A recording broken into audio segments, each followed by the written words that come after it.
광주 MBC 라디오 칼럼. 라디오 칼럼은 여러 전문가들의 의견을 통해 한국 사회의 방향과 광주 전남의 미래 비전을 찾는 시간입니다. 오늘은 2021년은 자유로운 한 해가 되시길 희망합니다라는 주제로 문창민 변호사와 함께합니다. 2021년 한 해가 어제 시작한 것 같은데 벌써 열흘이 지났습니다. 올해는 다른 해와 달리 특별하게 신년 계획을 세우지 않았습니다. 모든 계획을 코로나19가 끝나면 하겠다는 정도로 추상적으로 이야기하고 있고, 코로나19가 끝나면 자유롭게 여행을 가고 싶다는 희망사항을 가지고 있을 뿐입니다. 자유롭게 여행을 가고 싶다, 자유롭게 맛집에도 가고 영화도 보고 싶다는 이야기를 들으면 인간에게 있어 자유라는 것이 참으로 중요하다는 것을 새삼 깨닫게 됩니다. 우리 대한민국 헌법은 총 130개의 조문으로 구성되어 있는데 헌법에 자유라는 단어는 22번 사용되고 있습니다. 헌법에 평등이라는 단어가 4번 사용되고 있는 점과 비교하면 인간에게 있어 자유란 가장 중요한 권리라고 할 것입니다. 그런데 자유라는 명목 하에 인간이 하고 싶은 모든 행위를 할 수는 없습니다.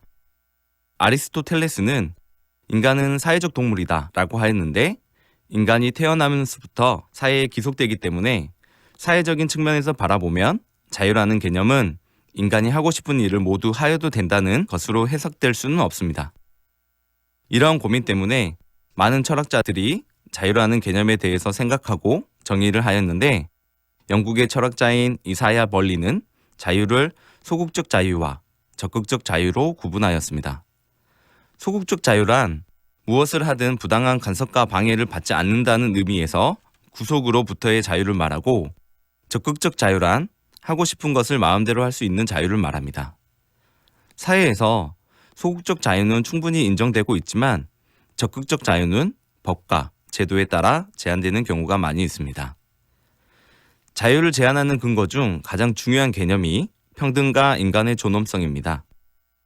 세상의 제한은 한정되어 있기 때문에 인간에게 공평한 결과를 주기 위해서 자유는 제한될 수 있고, 다른 사람의 생명을 빼앗거나 신체를 해할 수는 없습니다. 모순적이지만 자유를 제한할 때 모든 인간은 자유롭게 살 수 있습니다. 즉, 적극적 자유를 적절하게 제한해야만 소극적 자유를 누릴 수 있습니다.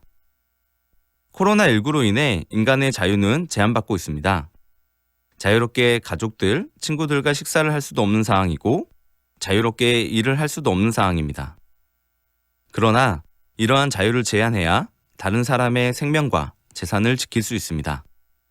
이것이 나의 생명과 재산을 지키는 것입니다. 모두 힘든 시기이지만 스스로 적극적 자유권 행사를 잠시만 미뤄둔다면 언젠가는 다시 자유를 누릴 수 있을 때가 올 것이라 믿습니다. 2021년에는 자유를 회복하기 위해서 자유를 잠시 미뤄두는 여유를 갖길 희망합니다. 오늘은 2021년은 자유로운 한 해가 되시길 희망합니다. 문창민 변호사였습니다. 문창민 변호사는 광주광역시 법률자문위원, 전남도청 행정심판위원을 맡고 있고, 법과 원칙이 지켜지는 세상, 억울함이 없는 세상을 만들기 위해 노력하고 있습니다.